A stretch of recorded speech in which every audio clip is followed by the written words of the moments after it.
suburban farm town of about 8,000 people. Seemingly a beautiful and serene paradise of leaves and nature. But that paradise is being threatened. There are those that would have this town turned into an industrial baron, slaving away for big energy. These people are from a company named Kinder Morgan. And if the FERC agrees to their terms, then the forces of the eminent domain shall tear asunder the peaceful landscape with blasting and other fiery demonic techniques. But more of this at a later point. Today we turn our great eye upon the residents of this soon-to-be desolate hellscape of fire and brimstone and natural gas. So, I'm here sitting with Joyce Woodrow. And so you work at the Beaver Brook Association? That's correct? Okay, cool. How long have you been working there? I've been there for 21 years. What's your position there? Director of Finance. We are here with Mr. Hollis. Are you involved with the Beaver Brook Association? I was on Beaver Brook's board for 5 years. We've been involved with Beaver Brook ever since we moved to Hollis, as members and as donors, as neighbors. They abut our property, and part of the reason that we moved to Hollis and moved to this neighborhood. Would you mind giving a brief description of the Northeast Expansion Project? It's my understanding that through fracking in upstate New York and Pennsylvania, there is natural gas that they need to move out and up into New England, where there's a need for this energy. There right now is not a pipeline running from New York State through northern Massachusetts, so that's what they're focused on right now. There is a southern route that runs along the Mass Turnpike, but what they're trying to do now is come in on the northern side of Massachusetts, and where it runs parallel to almost Route 2, or that's what I envision, sort of along there. But once they get closer to the New Hampshire line, then it goes up into Pepperell, Dunstable. And my understanding is the goal is to get to Drake-it. And then they would have a facility that would then pipe it to other areas north and east of that area. But what they're trying to do is in Pepperell have a separate line that would run north. It would be a smaller gas line. The one running west-east would be at approximately 30 inches in diameter. That's my understanding as a private citizen, right, and what I've read in the paper. And then the line that they're trying to run north up to Amherst Street in Merrimack would be about a 12-inch diameter. What is the Northeast Expansion Project? So as I understand, the Northeast Expansion Project is a new natural gas pipeline coming from, I'll say, upstate New York, running across northern Massachusetts into Drake-it, Mass. And then as part of that, how we're involved, how Beaver Brook's involved, and Hollis is involved, there's a spur coming off that Northeast Expansion Pipeline out of Townsend, Mass, up through Hollis into Merrimack, off Route 101A. Essentially increasing the capacity of natural gas delivery from the, the Marcellus Shale, somewhere in Pennsylvania, upstate New York, to increase the delivery of that gas, natural gas, to the Northeast. Most of you were probably wondering what the Northeast Expansion Project is. And if not, now you are, so here it goes. The Northeast Expansion Project is a natural gas pipeline that would go from shale fields in upstate New York to Drake-it, Mass, with an extension through southern New Hampshire and, namely, Hollis. The extension would end at a terminal on 101A in Amherst. The problem arises for residents of Hollis and that the pipeline would go through many people's properties and through a privately owned conservation organization, the Beaver Brook Association. So what does the Beaver Brook Association do? We are a land conservation and environmental education organization, nonprofit. So we, over the course of 50 years, have put over 2,000 acres under easement, something we completed just in the last year. And we educate school children as well as adults, and have thousands of them come through our doors on an annual basis. The kids come through for field trips or summer camps, and adults and families use our trails for hiking. We have 35 hiking trails, as well as all these educational programs that we offer. What does that mean, under easement? It means it's protected, it can't be subdivided, and you couldn't sell off a piece for a development, for example. What does the Beaver Brook Association do? The Beaver Brook Association is chartered with the care and stewardship of the land. So as you may know, Beaver Brook has 2,000 acres of land, the vast majority in Hollis. And it's basically maintained and upkept by private donations. So the charter of the association is the maintenance and upkeep and preservation of the land. Kinder Morgan and its subsidiary, Tennessee Gas Pipeline Company, are the companies pushing for this pipeline to be built. How would the pipeline affect the community of Hollis? It would affect it would be a land issue. Some people have it going right through their property, so I'm sure for them it would reduce their property value.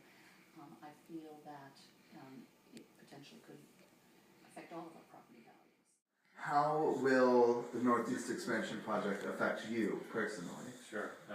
So just as I kind of, said, why is Beaver Brook logical, right, choice?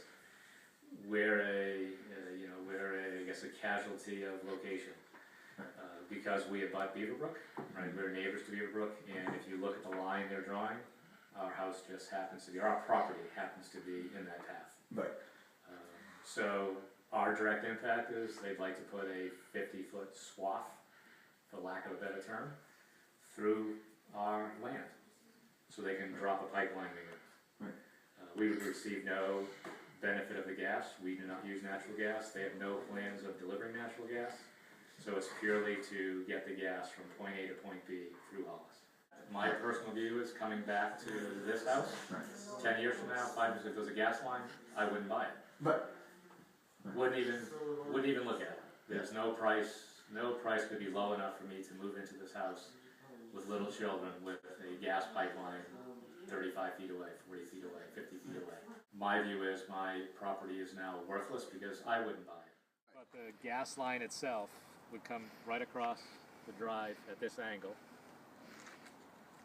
And it would just be like a 50-foot And swath. so from where I'm standing, 25 feet that way, 25 feet that way, would be totally clear cut. So everything you see behind Brenden, which is now just all woods, will be gone. All the way to Townsend. All the way to Townsend? And then in this direction, a 50-foot wide cut will run right up halfway between our neighbor's house and the other neighbor's house, all the way up to Merrimack, all through Beaver Brook. Wow. Unfortunately, in a couple short years, this could all very well be gone. Well, especially the trees. If Kinder Morgan would have their way, there would be a 50-foot wide swath of treeless areas where they would cut down all the trees and be mowing constantly.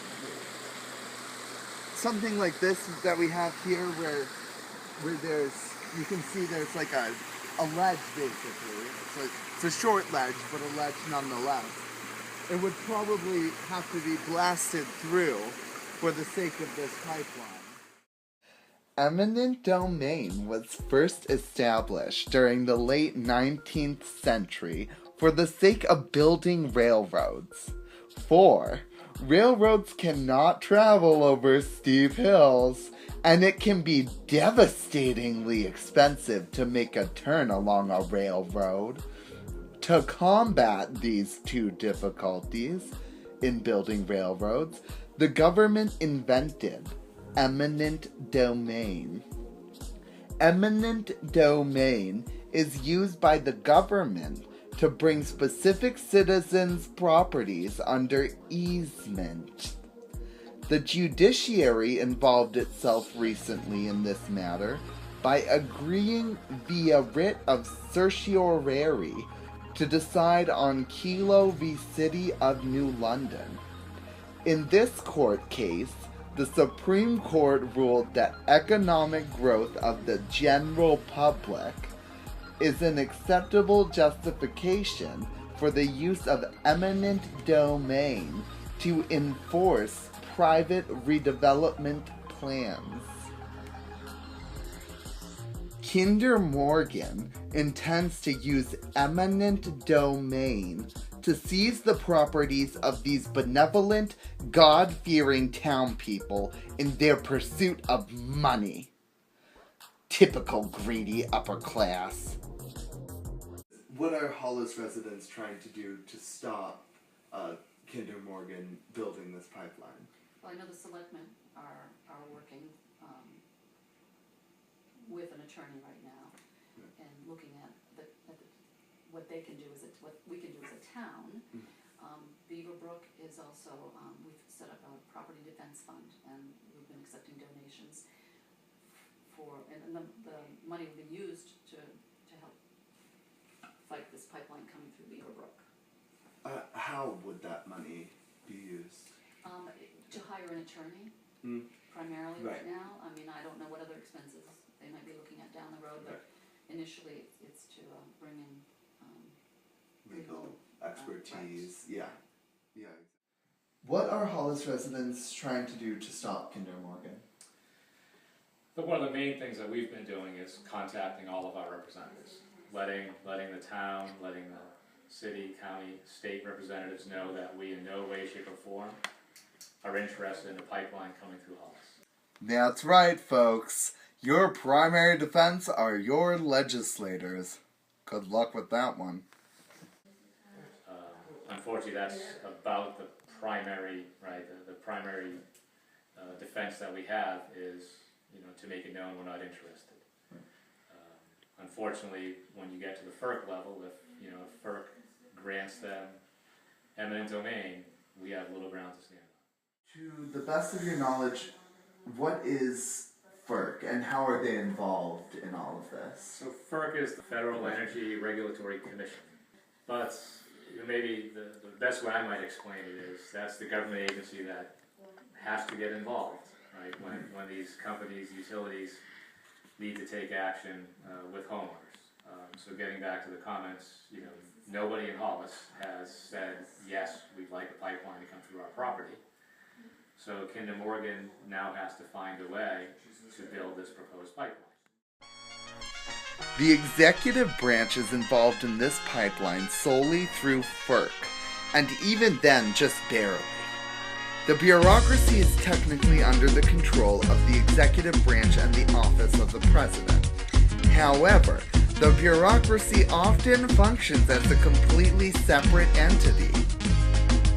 FERC is a bureaucratic office that regulates energy as it affects and is a matter of interstate commerce. Therein, FERC is Kinder Morgan's last resort. If FERC refuses to grant eminent domain to Kinder Morgan, then Kinder Morgan is essentially in some very hot water. But this is very unlikely. Because of issue networks and iron triangles, businesses often have very cordial relations with bureaucratic offices.